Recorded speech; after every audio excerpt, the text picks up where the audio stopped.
Hello everyone, good morning সবাইকে। সবাই কেমন আছো? আই হোপ সবাই খুব ভালো আছো, আর আমরাও অনেক ভালো আছি। সুমন শিবানীর নতুন আরেকটি ব্লগে তোমাদেরকে জানাই অনেক অনেক ওয়েলকাম আর ভালোবাসা। বেশ কিছুদিন হয়ে গেছে আমি আমার ইউটিউব চ্যানেলে কোনো ভিডিও আপলোড করিনি।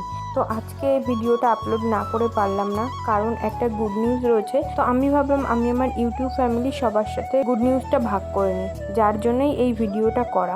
যেইভাবে ভিডিওটা করতে চেয়েছিলাম সেইভাবে হয়নি, আর আমরা আলাদাভাবে কোনো ভিডিও প্রেজেন্ট করিনি। যেরকমভাবে ভিডিও করে রেখেছিলাম সেরকমভাবেই তোমাদের সামনে তুলে ধরলাম। কি গুড নিউজ? তো চলো আগে সেই গুড নিউজটা দেখে নাও, তারপরে বলছি। আমার হাসি মুখটা দেখে কি কিছু বুঝতে পারছো তোমরা? তো এই যে রয়েছে গুড নিউজটা রয়েছে আমাদের পরিবারে আসতে চলেছে নতুন সদস্য। তার জন্য আমরা অনেকটাই হ্যাপি। ফার্স্ট যেদিন আমি গুড নিউজটা পাই সেদিন ডেটটা ছিল 21/3/2024। এই ডেটটা আমি জীবনে কোনোদিনও ভুলবো না। এই ডেটটা হচ্ছে আমার জীবনের খুবই একটা গুরুত্বপূর্ণ দিন, আর এই গুড নিউজটা পাওয়ার জন্য প্রত্যেকটা মেয়েই জীবনে সবসময় ওয়েট করে থাকে। আমিও ওয়েট করেছিলাম, আর আমিও আজকে সেই গুড নিউজটা পেলাম। গুড নিউজটা পেয়ে তো আমি পুরো একদম চমকে গেছিলাম। আমি ভাবতেই পারিনি যে এত তাড়াতাড়ি গুড নিউজটা পেয়ে যাব। তোমাদের দাদাভাই তো ঘুমাচ্ছিল, তখন ভোর 5টা বাজে। ওকেও যখন ঘুম থেকে আমি টেনে তুললাম, ও তো ঘুমে চোখে কিছু দেখতেই পাচ্ছে না। তারপরে কোনো রকম দেখলো, দেখে ও তো অনেকটা হ্যাপি। তো আমরা দুজনেই ওয়েট করেছিলাম এই দিনটার জন্য, আর এই দিনটা আমাদের জীবনে এসেছে। এই দিনটার জন্য আমরা সত্যিই খুব খুশি আর খুব আনন্দিত।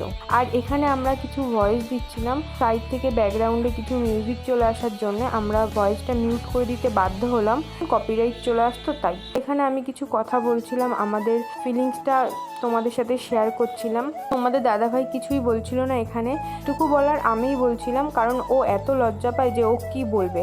ও লজ্জাতে কিছু বলতেই পারে না। ওকে টেনে এনে বসানোর একটাই কারণ, যেহেতু গুড নিউজটা আমাদের দুজনের জীবনেরই, আর দুজনের জীবনেই খুব গুরুত্বপূর্ণ গুড নিউজটা, তার জন্য ওকে টেনে এনে এখানে বসানোর কারণ। তো চুপচাপ বসেই ছিল, যা বকবক করার আমিই করে যাচ্ছিলাম। তো যাই হোক, নিউজটা তো প্রথমে ভালোই ছিল, প্রথমে বেশ ভালোই দিনগুলো কাটছিল, কিন্তু হঠাৎ করেই আমাদের খারাপ দিন চলে আসে। সেটা হচ্ছে হঠাৎ করেই মায়ের শরীরটা খুব খারাপ করে। মাকে ডাক্তার দেখাই, ডাক্তার দেখানোর পরে জানতে পারি যে মায়ের গলব্লাডারে পলিপ হয়েছে।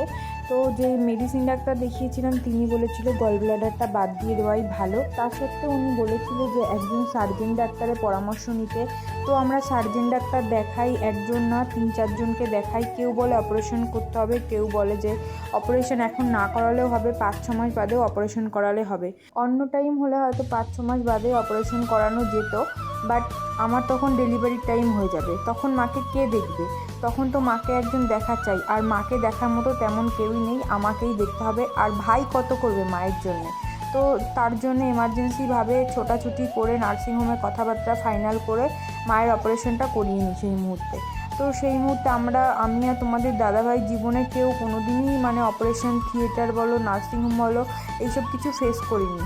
তো ফার্স্ট আমি তো করিনি, তোমাদের দাদাভাই যাও করেছে, আমি কোনো দিনও এইসব নার্সিংহোম হসপিটাল ফেস করিনি। তো ফার্স্ট টাইম আমি নার্সিংহোমে অপারেশন থিয়েটার ফেস করলাম। জীবনে কোনো দিন আমি অপারেশন থিয়েটার চোখেই দেখিনি, একমাত্র টিভি সিরিয়াল সিনেমা ছাড়া।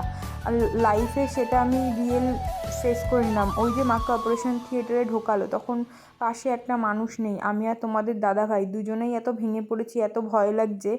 তো সেই মুহূর্তে যাই হোক, মায়ের অপারেশনটা ভালোভাবে হয়ে গেছে। মা এখন সুস্থ আছে, ভালো আছে, আর আমরাও এখন সুস্থ আছি, ভালো আছি। আমার প্রেগনেন্সি জার্নিটাও এখন ভালো চলছে। তো এই ক্লিপটা হচ্ছে যেদিন ফার্স্ট গুড নিউজটা পেয়েছিলাম সেদিন ডাক্তার দেখাতে গেছিলাম। তো ডাক্তার দেখানোর সাথে সাথেই তো ইঞ্জেকশান মেডিসিন দিয়ে দিয়েছিল। তারপরে বাড়ি এসে স্নান সেরে বিকালবেলার দিকে সবাইকে ফোন করে গুড নিউজটা জানাচ্ছিলাম।